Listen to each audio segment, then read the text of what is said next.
આ video overview પ્રકૃતિ અભ્યાસુ પ્રકાશચંદ્ર કે સોલંકી પ્રણય દ્વારા લિખિત વિહંગ વિશ્વ ગુજરાતની પક્ષી સંપદા નામના 7 ખંડોમાં પથરાયેલા મહાગ્રંથના મૂળ લેખ પર આધારિત છે. નમસ્કાર.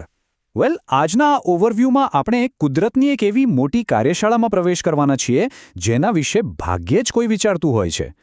તમે ક્યારે વિચાર્યું છે કે મનુષ્ય પોતાનું જીવન ચલાવવા માટે જે અલગ અલગ વ્યવસાયો વિકસાવ્યા છે, જેમ કે દરજી, એન્જિનિયર કે પોલીસ, બિલકુલ એવું જ કામ પક્ષીઓ લાખો વર્ષોથી પોતાની સહજ વૃત્તિથી કરી રહ્યા છે.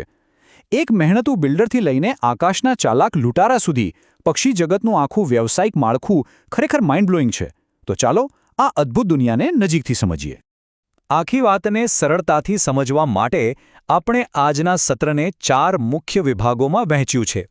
પહેલા આપણે જોઈશું કુશળ કારીગરો અને નિર્માતાઓ, ત્યારબાદ જંગલના રક્ષકો, પછી થોડી ડાર્ક સાઇડ એટલે કે આકાશના ચોર લૂંટારાઓની દુનિયા, અને અંતે આપણે પક્ષીઓની અસ્તિત્વની વ્યૂહરચના અને માનવીય નૈતિકતા વચ્ચેનો ભેદ સમજીશું.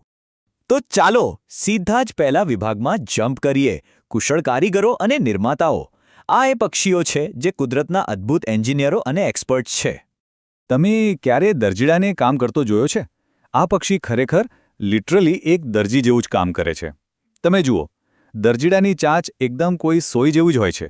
તે શું કરે છે કે પાંદડાઓને ભેડા કરીને તેની ધાર પર પોતાની ચાંચ વડે કાણા પાડે છે અને પછી તેમાં કરોળિયાના જાળા કે વનસ્પતિના રેશાને એકદમ દોરાની જેમ પરોવીને પાંદડા સીવે છે. ત્યારબાદ તે અંદર કપાસ અને રૂ ભરીને પોતાનો નરમ માળો તૈયાર કરે છે. આ લેવલની સીવણકળા કોઈ પક્ષીમાં હોવી એ ખરેખર આશ્ચર્યજનક છે. હવે જો દરજીડો દરજી છે ને, તો સુઘરી એ પક્ષી જગતની ઇન્જિનિયર અને શ્રેષ્ઠ વણકર છે.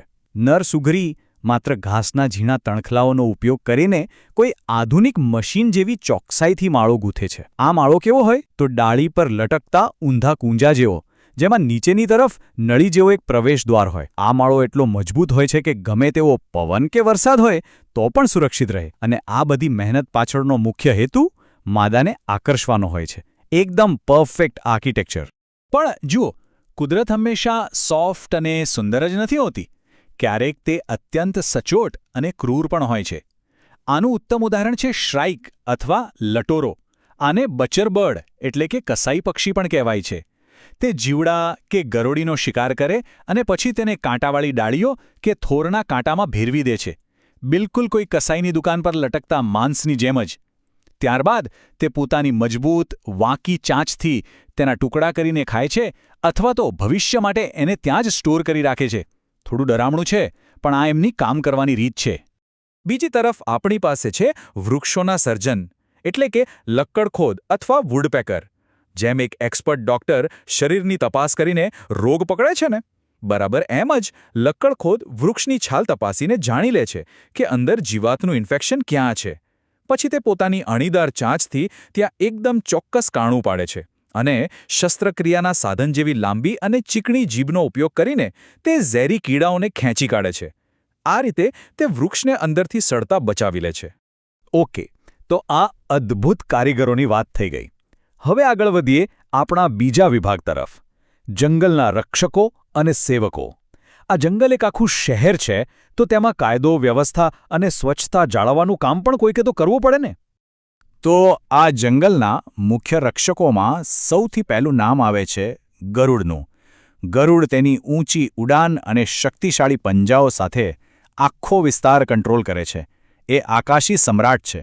બીજું છે કાળિયો કોશી એટલે કે ડ્રોંગો. આ છે જંગલનો નીડર પોલીસ. તે સમડી જેવા મોટા શિકારીઓને પણ ભગાડે છે અને નાના પક્ષીઓની રક્ષા કરે છે. એટલું જ નહીં, ભય જોતા જ એલાર્મ વગાડીને આખા જંગલને ચેતવે છે. અને ત્રીજું છે મેદાનની રક્ષક ટીટોડી, એક સતર્ક ચોકીદાર. કોઈ શિકારી નજીક આવે તો તે પોતે ઈજાગ્રસ્ત થવાનું નાટક કરીને તેમને ખોટી દિશામાં દોરી જાય છે. ખૂબ જ સ્માર્ટ, રાઈટ? હવે રક્ષણ તો થઈ ગયું, પણ સ્વચ્છતાનું શું? પતંગો એટલે કે બી ઈટર એક કુશળ હજ્જામની જેમ મધમાખી જેવા શિકારને ખાતા પહેલા તેની પૂંછડીને ડાળી પર ઘસીને તેનો ઝેરી ડંખ કાઢી નાખે છે, બરાબર અસ્ત્રો ઘસતા હજ્જામની જેમ.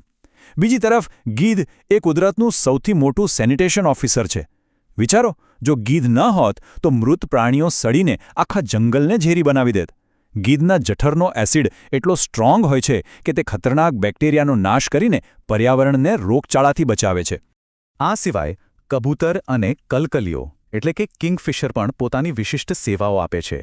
કબૂતર ઐતિહાસિક રીતે એક અદ્ભુત સંદેશાવાહક રહ્યું છે, કારણ કે તેની પાસે હોમિંગ ઇન્સ્ટિંક્ટ છે, જેનાથી તે સેંકડો કિલોમીટર દૂરથી પણ ક્યારેય ભૂલા પડ્યા વગર પોતાનું ઘર શોધી શકે છે. જ્યારે કલકલિયો એ નિષ્ણાત માછીમાર છે. પાણીના પરાવર્તનને કાપીને માછલીનો સચોટ સ્થાન શોધવું અને ઘોડીની ગતિએ ડૂબકી લગાવીને ભાલા જેવી ચાંચથી શિકાર કરવો, એકદમ પિનપોઇન્ટ એક્યુરેસી. અત્યાર સુધી બધું બહુ સારું લાગ્યું, પણ દરેક સમાજમાં એક અંધારી બાજુ પણ હોય જ છે. તો ચાલો જઈએ વિભાગ 3 પર, આકાશના ચોર અને લૂંટારા. અહીં ટકી રહેવા માટે મહેનત નહીં પણ છેતરપિંડી અને ચોરીનો સહારો લેવાય છે. અહીં આપણે એક ઇન્ટરેસ્ટિંગ સાયન્ટિફિક ટર્મ સમજવાની છે, ક્લેપ્ટોપેરાસિટિઝમ. વિજ્ઞાનમાં આ વર્તનનો સિમ્પલ અર્થ એ થાય છે કે જ્યારે એક પ્રાણી બીજા પ્રાણીએ પકડેલો કે તૈયાર કરેલો ખોરાક છીનવી લે. હવે પક્ષીઓ માટે આ કોઈ મોટો ગુનો નથી, પરંતુ ઊર્જા બચાવવાની એક ગણતરીપૂર્વકની વ્યૂહરચના છે. શિકાર કરવાની મહેનત બીજું કોઈ કરે અને તૈયાર ખોરાક આ પક્ષીઓ આરામથી લઈ લે. તમે જુઓ, આ ચાલાકી અલગ-અલગ વિસ્તારોમાં અલગ-અલગ રીતે જોવા મળે છે. બાજ આકાશમાં મોટા પક્ષીઓને હેરાન કરીને અને થકવીને તેમનો શિકાર છીનવી લે છે. સમુદ્રમાં ફ્રિગેટ બર્ડ સૌથી મોટો ચાંચિયો છે. તેના પગ નબળા હોય છે, એટલે તે પાણી પર બેસી શકતો નથી. તેથી તે હવામાં જ અન્ય પક્ષીઓને ત્યાં સુધી પજવે છે જ્યાં સુધી તેઓ થાકીને માછલી છોડી ન દે. અને શહેરી વિસ્તારોમાં ચીલ એક તકસાદ લૂંટારો છે, જે ડર્યા વગર રસ્તા પરથી કે નાના પક્ષીઓ પાસેથી ખુલ્લેઆમ ખોરાક ઝૂંટવી લે છે. અને આ ચોરી માત્ર શક્તિનો ખેલ નથી હોતો, તેમાં ભારે બ્રેન પણ વપરાય છે. આ પક્ષીઓ શ્રેષ્ઠ રણનીતિકાર છે. દાખલા તરીકે, ગલ પક્ષીઓ એક આખી ગેંગની જેમ કામ કરે છે.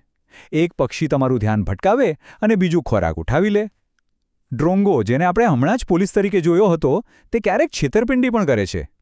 તે શિકારીનો ખોટો એલાર્મ વગાડીને પક્ષીઓને ડરાવે છે અને તેઓ ખોરાક છોડીને ભાગે એટલે આભાઈ તે લૂંટી લે છે. અને કાગડો, તે તો ઓલરાઉન્ડર ચોર છે, જે જૂથમાં કામ કરીને બીજાના માળામાંથી ઈંડા કે ખોરાક ચોરવામાં એકદમ માહિર છે. હવે આપણે પક્ષી જગતના આ તમામ પાસાઓ જોયા પછી એક બહુ જ મહત્વના અને આપણા અંતિમ વિભાગ તરફ આવીએ છીએ, અસ્તિત્વની વ્યૂહરચના વિરુદ્ધ નૈતિકતા. આ બધું જાણ્યા પછી તમારા મનમાં કદાચ આ મોટો સવાલ થતો હશે કે શું પક્ષીઓનું આ છેતરપિંડી અને ચોરીનું વર્તન અનૈતિક ના કહેવાય?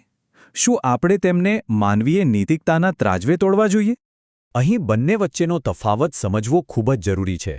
પક્ષી જગતમાં કોઈ નૈતિક વિવેક બુદ્ધિ એટલે કે મોરલ કંપાસ હોતો નથી. તેમના માટે ચોરી એ માત્ર ઊર્જા બચાવવા માટેનો શોર્ટકટ અને અસ્તિત્વ ટકાવી રાખવાની એક સાદી વ્યૂહરચના છે. પરંતુ માનવ સમાજમાં આવા કૃત્યો સ્પષ્ટપણે અન્યાયી છે. મનુષ્ય માટે શોષણ, લૂંટ અને છેતરપિંડી એ કાનૂની અને નૈતિક ગુનાઓ છે, જેને આપણે ક્યારેય અસ્તિત્વની વ્યૂહરચના કહીને ન્યાયી ના ઠેરવી શકીએ.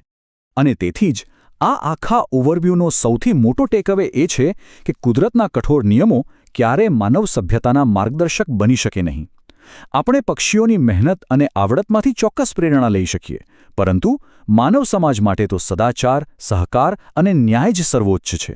તો જતાં જતાં તમારા માટે એક પ્રશ્ન મૂકી જાઉં છું. શું આપણે ખરેખર કુદરતમાંથી ફક્ત હકારાત્મક બાબતો જ અલગ તારવીને શીખવા માટે પૂરતા સક્ષમ છીએ? આ પ્રશ્ન પર વિચાર કરજો. ફરી મળીશું એક નવા વિષય સાથે.